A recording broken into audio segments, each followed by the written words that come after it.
Gugur. Ayo gugur. Macam mana? Macam mana B2 itu yang kau makan muncungnya? Ngok gitu ya? Gimana?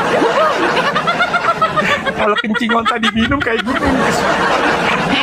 Jangan kencing unta. Saya tantang kamu. Saya minum kencing anak saya. Kau minum racun maut. Bisa kau? Kan? Mana kitab kau kipun? Penipu kitab kau tuh. Katanya sekalipun kau minum racun maut, kau tidak akan mati. Buktinya apa? Enggak berani dia. Apa dia bilang, woi? Kenapa kau gunggong? Sekalipun kau minum racun maut, kau aduh.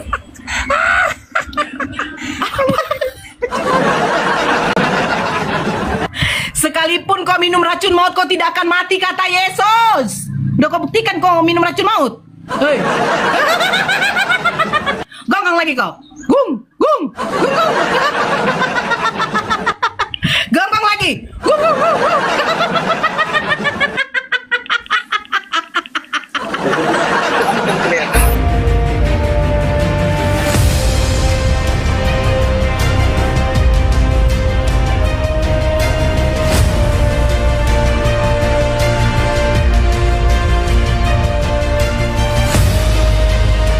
Assalamualaikum warahmatullahi wabarakatuh. Sahabat beriman, berjumpa kembali di Bintang Mu'alaf Channel. Mudah-mudahan kita semua selalu sehat walafiat di dalam lindungan Allah Subhanahu wa ta'ala. Salam satu Tuhan, Allahu Akbar. Teman-teman, masih kita tampilkan perdebatan yang sangat seru antara Mu'alaf Nora versus beberapa pendeta. Topik tentang Yesus itu sebenarnya Tuhan ataukah utusan Tuhan. Nah, tentunya sangat menarik sekali teman-teman, bagaimana kita bisa terhibur dan sekaligus mendapatkan ilmu dari Mu'alaf Nora. Teman-teman, langsung saja mari kita simak videonya. Semua ucapan Yesus adalah firman dari Bapa. Yohanes 14 ayat 24, barang siapa tidak mengasihi aku, ia tidak menuruti firmanku, dan firman yang kamu dengar itu bukanlah daripadaku, melainkan daripada Bapa yang mengutus aku. Ya kan? Bapa mengutus aku kan? Rasain lu. Nanti saya jitak. Saya gores jidatmu. Digores aja. Langsung ini. Haleluya. Barang siapa menyambut kamu, ia menyambut aku, dan barang siapa menyambut aku, ia menyambut dia yang mengutus aku. Matius 10 nomor 40. Menjadi kehendak Bapa di kehendak surga. Bapa. Betul. Jadi kehendak Bapa itu benar ini kok. Kehendak Bapa di surga itu jadi melalui Tuhan Yesus. Tanpa Yesus betul. Tidak jadi. Berarti Yesus itu hanya perantara. Sebelum Yesus membangkitkan Lazarus, apa yang dilakukan Yesus? Berdoa. Apa doanya? Saya lupa ya. Ya Bapa, aku mengucap syukur kepadamu karena engkau selalu mendengarkan aku. Karena banyak orang di sekeliling aku ingin menyatakan kemuliaanmu bahwa engkaulah yang mengutus aku.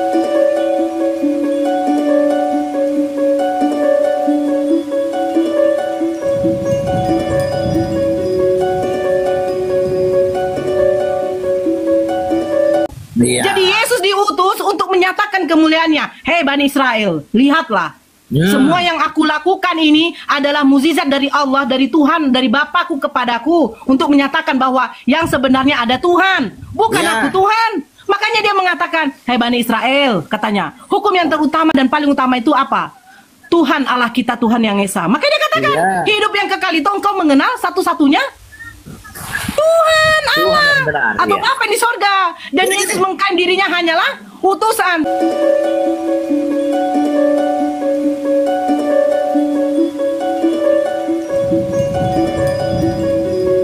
Apa gunanya Yesus diutus? Dengar dulu itu. Apa gunanya Yesus diutus? Satu, menyatakan kemuliaan Bapaknya. Melalui apa Yesus menyatakan kemuliaan Bapaknya? Melalui mukjizat-mukjizat yang dia lakukan. Mukjizat semua yang dia lakukan itu diberikan Bapaknya kepadanya. Nabi Musa bisa membelah lautan. Dari mana? Dari kuasa Tuhan diberikan kepada dia. Iya. Nabi Lut bisa membuat bahtera. Nah, terus sekarang Yesus. Yesus kalau di dalam Islam yang namanya utusan itu adalah nabi ataupun rasul. Jadi Yesus itu hanya sebatas nabi ataupun rasul. Makanya Yesus kedua, untuk apa tujuannya datang ke dunia? Segala firman yang engkau sampaikan kepadaku telah kusampaikan kepada mereka dan mereka menerimanya. Sebab segala firman yang engkau sampaikan kepadaku telah kusampaikan kepada mereka dan mereka telah menerimanya. Mereka tahu benar-benar bahwa aku datang daripadamu dan mereka percaya bahwa engkaulah yang telah mengutus aku. Yohanes 17 nomor 8. Terus tugas Yesus apa? Menyampaikan firman. Jadi untuk apa dia dijadikan Tuhan? Orang yang diutus oleh Tuhannya untuk menyampaikan firman, menyatakan kemuliaan Bapaknya, bahwa ada Tuhan yang menciptakan langit dengan bumi. Kenapa kalian jadikan Tuhan? Oke. Aku dulu ya. Jadi gini toh. Saya rasa itu ini pendeta ya sekarang ini ya. Jadi aku ingin menjelaskan sama saya. Saya pendeta yang tidak mengambil perpuluhan itu. Beritakanlah Injil kepada seluruh dunia itu ya, saya dukung itu. Betul. Beritakanlah Injil ke seluruh dunia. Untuk apa? Untuk menyatakan bahwa satu-satunya Tuhan itu adalah Bapaknya, bukan Tuhan yang menjadi manusia. Gigi kiper kau. Ini ya. Yesus itu sebagai memang pada saat dia berdoa memberikan contoh. Seperti inilah berdoa kepada Tuhan yang benar. Itu sebenarnya dialah Tuhan yang dimaksud. Akan begitu. Makanya sesudah kematian dan naik di surga kembali kepada keilahiannya. Jadi sekarang Yesus kan di surga. Jadi seperti yang itu bilang, itu memang dia mengajarkan orang Yahudi, Bani Israel, bahkan orang-orang di sekelilingnya cara berdoa yang benar, cara mempercayai Tuhan yang benar seperti ini. Makanya dia ajari berdoa. Seperti dia, seolah-olah dia manusia. Diajarin berdoa, yang diucapkan siapa? Yang diucapkan siapa? Ya Bapa di surga. Ya udah. Makanya memberikan contoh seperti itulah guru kan harus diajari murid-murid yang tidak tahu baca kan, seolah-olah guru itu sebagai apa kan begitu, mengajari murid-murid akan begitu. Tidak dia langsung sebagai apa di sana, kayak mana saya bilang ya, memang memberikan contoh dan teladan kepada orang-orang cara belajar yang benar begini supaya ini kelak jadi guru. Seperti itu. Makanya Tuhan Yesus itu pun makanya pada saat itu dia bisa sebagai guru, sebagai nabi, sebagai raja dan Tuhan juga. Semua dicontohkan. Enak kali lah kau itu buat banyak jabatan untuk Yesus. Semua jabatan untuk Yesus loh itu. Makanya di situ kan ada raja, ada Tuhan, ada Elohim, ada Ilah, ada gembala. Ada dokter, segala dokter, tabib, di atas segala tabib.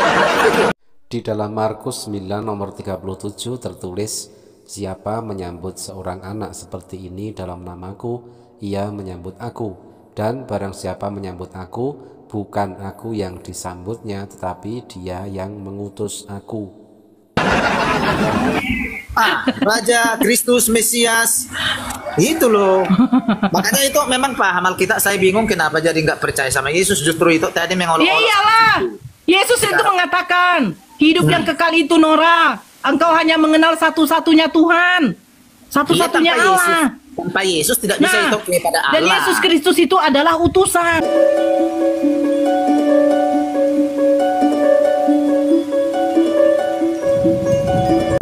Nah, bagi kami utusan itu adalah nabi ataupun rasul untuk menyampaikan wahyu yang difirmankan oleh Allah. Makanya saya bilang tadi Yesus itu pun satu sisi nabi loh. Nah, itu menubuatkan hari-hari yang jadi gitu, makanya justru kayak mana ya, justru itu lebih paham memang dari ya saya akui lah, tapi puji Tuhan lah kalau memang untuk kebaikan ya nggak masalah kan begitu. Iya, jadi begini toh. Jadi sebenarnya apa yang dikatakan Yesus di dalam Bible itu saya iakan, saya amenkan. Kenapa? Karena Yesus itu cuma mengklaim dirinya hanyalah utusan. Lukas 10 nomor 16, barang siapa mendengarkan kamu, ia mendengarkan aku, dan barang siapa menolak kamu, ia menolak aku, dan barang siapa menolak aku, ia menolak dia yang mengutus aku. Gitu. Makanya jangan satu patokan Jadi kita itu pegang. nggak bisa itu nggak bisa menjabat sebagai guru, pengacara, sebagai bupati, wali kota, nggak bisa itu. Satu jabatan tetap satu. Itu Tuhan kan tetap manusia. Tuhan. Itu kan bagi Tuhan tidak manusia bisa jadi, biasa. dengar dulu. Enggak, gini itu. Tuhan tidak mungkin menjadi manusia. Terus jabatannya Tuhan jadi utusan, Tuhan jadi guru. Ya Tuhan.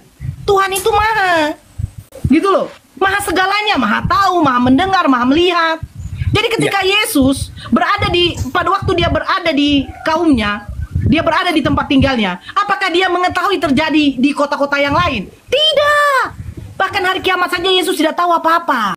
Tetapi tentang hari dan saat itu tidak seorang pun yang tahu. Malaikat-malaikat di surga tidak dan anak pun tidak, hanya Bapa sendiri. Matius 24 nomor 36. Gitu loh itu. Itu kan karena tidak iyalah, dijawab. Bu. Masa tidak tahu? Hari kiamat dikasih tahu. Udah siap-siap. Makanya hari kiamat tidak diberitahu. Kalau ibu diberitahu udah siap-siap ya. Bukan. Apakah Yesus Bukan. tahu hari kiamat? Tidak, dia tidak akan memberitahu siapa. Ya udah, berarti Yesus manusia. Sendiri. Sekarang saya kasih tahu. Jangan Yesus ketawa. salah apa bukan? Yesus salah bukan? Yesus salah bukan? Yesus Tidak. salah. Dia firman. Dia firman. Nah, lu ketawa. Kalau nggak tahu, ketawa congoronta. Bukan. Fata, Manulang tadi bilang mengatakan Yesus itu bukan Allah loh. Makanya saya ketawa. Kau mengatakan Dengar dulu. Allah. Dia Hah? dengar dulu. Kenapa Dia beda dengar kalian?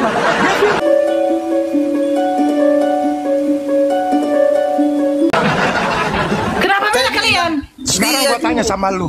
Itu nggak tahu Dia itu dulu. siapa Manulang. Sama kayak lu sih. Hari Tonang Allah. Manulang tuh nggak ngerti. Hah? Allah. Hah, Gua tanya sama kenapa? Hah. Allah. Sebentar ya itu ya, itu mute aja Ya, itu. gua mau Saya tanya. sama Fata itu. Gua Ya nggak itu tahu aku lu mute aja. pergi Itu ke jangan agama turun, agama. itu di sini Lu aja. jangan ke agama Kristen. Gua tanya. Muhammad dapat Apa? firman dari mana? Dapat wahyu dari mana? Lu ketawa. Lu usah ketawa congoronta. Dia jawab. Gimana lu kayak congoronta ngomong kayak Loh. ketawa-ketawa, gue paling gak suka. Gak kalau apa-apa bicara congoronta. ketawa. Daripada ada Tuhan yang udah capek-capek kita sembah, ternyata dia membilangkan babi dan anjing. Itu babi dan anjing. Loh, Gua- kamu nggak baca? Di luar dari bangsa Israel itu adalah Kunarion dengan pig. You know pig? You know pig? Pig. Ya, tahu. You know pig? Ayo udah lu- makananmu. Enggak, bukan. Lu tuh bacanya sepenggal-sepenggal. Kayak lu makan Oke. kambing, ya kan? Teman-teman, kita semua sudah mafhum ya, sudah hafal dengan tabiat para uten-uten termasuk pendetanya. Ketika mereka mendapatkan julukan binatang di dalam ayat-ayat Bibelnya, mereka mencari remis dan seolah-olah tidak terima, sehingga mereka mengata-ngatai umat Islam dengan onta misalnya, dengan congor onta misalnya.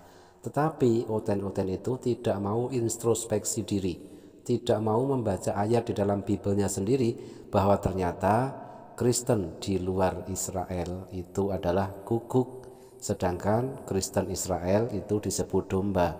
Nih ayatnya kita tampilkan ya, di dalam Matius 15 nomor 22 sampai nomor 28. Sangat jelas sekali ya, silahkan Anda cek, silahkan Anda baca. Ternyata Kristen Israel adalah domba dan Kristen non-Israel adalah guguk. Oh, nggak apa-apa, Jangan makan kalau baca kambing jangan lebih semua. halal Gua tanya daripada sama makan lu. B2 Gua dengan tanya. gunggung. Eh, Saya sama kau. Wahyu Gunggung dari makan mana, tai Congor? tidak? Gunggung makan kotoran tidak? Kok Gunggung? Gue tanya, Iya, Muhammad dapat Gunggung makan dapat kotoran wahyu dari tidak? mana, Congor? Gunggung makan kotoran Muhammad tidak? dapat wahyu dari Gunggung mana? makan kotoran tidak? Eh. Kau diskusi naik ke atas, kau kelonjotan. Kau tengok itu Rito Manulang tuh, dari tadi nggak ada muncungnya kayak muncung Kunarion kayak kau. Gue kasih tahu sama lu. Ya, kalau memang lu La, la, percaya, la, la. gue percaya sama Yesus. Sekarang lu apa La, gua? la, la, Buktiin. la. Lu apa gue masuk surga? Kita suntik mati berdua. Ayo berani nggak lu? Oi, kita suntik mati. Kau minum racun dulu, kata Yesus apa? Ayo. Kata Yesus Ayo, apa? lu apa gua Sekalipun masuk kau minum surga? racun Lu mau maut, gua kau ke tidak surga? akan Ayo. mati. Markus 16 nomor 18, mereka akan memegang ular dan sekalipun mereka minum racun maut, mereka tidak akan mendapat celaka. Mereka akan meletakkan tangannya di atas orang sakit dan orang itu akan sembuh. Markus 16 nomor 18. Kau minum racun maut. Kau minum racun maut, coba aku tengok dulu kau minum racun maut. Open cam. Ayo kita Bisa nggak minum kau open cam? gua. Yang masuk surga aku lupa juga gua. baru sedikit, sosok pula kau kakak saya kau, Bodat. Bodat, minum dulu kau Lu racun maut, punya Bodat. congor lu, Bodat, congor onta. Bodat. Kalau Minum orang racun maut dulu comot-comot. kau, Bodat. Lu bodak. Weh, Lu bodak. udah Rion. Weh, Lu bodak. Gung, minum dulu racun Lu maut. bodak. Congor onta. Gung. Congor onta. Bibir lu udah tebel. Nah, dapat tuh ciuman kudus itu. Gung. Ayo minum racun maut, Gung. Fata. Ayo, Gung. Ini congor onta ketahuan. Ini najis. Gung. Ini lu gung congor onta. Gung. Ayo, Gung. Nih. Gimana? Macam mana B2 itu yang kau makan Orang yang muncungnya? suka minum kencing Gitu ya? kayak gitu. Gimana? Kalau kencing onta diminum kayak gitu. Dan olok-olokan yang lazim kita dengar juga dari para uten-uten, mereka selalu mengatakan umat Islam minum kencing unta seperti itu ya. Tetapi mereka lupa dan tidak membaca ayat di dalam Biblenya sendiri. Ternyata mereka disuruh makan roti yang dibakar di atas kotoran manusia, teman-teman ya. Ada di Yeskiel 4 nomor 12 dan juga di Yeskiel 4 nomor 15. Dan selanjutnya tidak hanya itu, setelah mereka makan roti yang dibakar di atas kotoran manusia tadi, mereka disuruh untuk minum kencing manusia, teman-teman ya. Ada tertulis di dalam 2 Raja-Raja 18 nomor 27 dan di Yesaya 36 nomor 12. Nah, di sini bisa Anda cek ayatnya. Nah, di dalam Yesaya 36 nomor 12 ini sungguh ngeri-ngeri sedap, teman-teman ya. Di sini ada tertulis, tetapi juru minuman agung berkata, adakah Tuanku mengutus aku untuk mengucapkan perkataan-perkataan ini hanya kepada Tuanmu dan kepadamu saja? Bukankah juga kepada orang-orang yang duduk di atas tembok, yang memakan teh satunya dan meminum air kencingnya bersama-sama dengan kamu? Nah, teman-teman, hujatan mereka berbalik kepada mereka, para uten-uten sendiri. Cukup menampilkan data dari ayat-ayat Bible kepunyaan uten sendiri. Jangan kencing unta. Saya tantang kamu. Saya minum kencing anak saya. Kau minum racun maut. Bisa kau? Kan? Mana kitab kau kibul? Katanya sekalipun kau minum racun maut, kau tidak akan mati. Buktinya apa? Nggak berani dia. Apa dia bilang, woi? Kenapa kau gung? Sekalipun kau minum racun maut, kau tetap orang kayak otak. Aduh.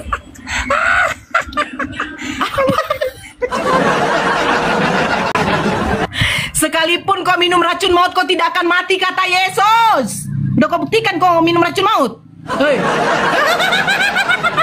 Gonggong lagi kau. Gung.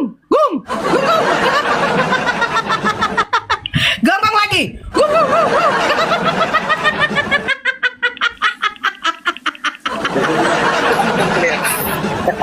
Gak tahu dia. Gak tahu itu. Dari tadi kau itu baik-baiknya dia. Dia kayak bodat ya kan. Kan tengoklah kan. Gak bisa dia ngomong. Aku tidak dapat ngomong lagi, Nora. Tolonglah aku, Nora. Aduh, jadi kayak gitulah itu. Kalau kita diskusi baik, saya pun juga tahu lawan diskusi saya kalau santun saya santun, iya kan? Makanya sebenarnya gini, kayak mana ya? Iya. Jadi sampai Dia hari itu kiamat tentang pun saya itu, gini loh itu. Ayo, ya, kita sama-sama suntik mati katanya. Terus kok bilang nggak usah suntik mati? Buktikan aja. Ketika kalian selalu memframing, ya kan? Oh minum kencing unta, jangan kencing unta, kencing anak saya tampung sekarang. Saya minum. Nah, suruh si Fata minum racun maut. Sekalipun kau minum racun maut, kau tidak akan mati. Markus 16 nomor 18, mereka akan memegang ular, dan sekalipun mereka minum racun maut, mereka tidak akan mendapat celaka. Mereka akan meletakkan tangannya di atas orang sakit, dan orang itu akan sembuh. Markus 16 nomor 18. Di dalam Markus 16. Iya, memang betul. Nah, ya si Fata udah minum belum? Makanya saya bilang mulai dari tadi, mengartikan ayat-ayat Alkitab bukan seperti itu, bukan di sana terjadi pertunjukan atau mana saya bilang? Dia kabur itu. Gitu. Dia kabur itu. Aduh.